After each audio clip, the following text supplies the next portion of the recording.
ನಮ್ಮ ಬೀದರ್ ಸುರಕ್ಷತೆಗಾಗಿ ಹಾಗೂ ಕಾನೂನು ಸುವ್ಯವಸ್ಥೆಯನ್ನು ಕಾಪಾಡಿಕೊಳ್ಳುವ ನಿಟ್ಟಿನಲ್ಲಿ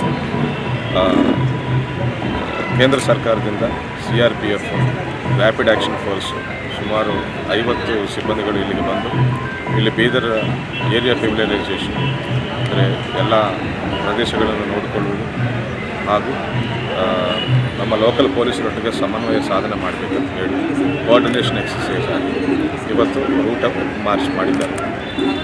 ಇವತ್ತು ಬೀದರ್ ಸಿಟಿಯಲ್ಲಿ ರೂಟ್ ಮಾರ್ಚ್ ಮಾಡಿದ್ದಾರೆ ಹಾಗೂ ನಾಳೆ ನಾಡಿದ್ದು ಹುಮ್ನಾಬಾದಲ್ಲಿ ಅದಾದ ನಂತರ ಬಾಲ್ಕಿ ತಾಲೂಕಿನಲ್ಲಿ ಕೂಡ ರೂಟ್ ಮಾರ್ಚ್ ಮಾಡಿ ಈ ಪ್ರಕ್ರಿಯೆಯನ್ನು ಮುಗಿಸ್ತಾರೆ.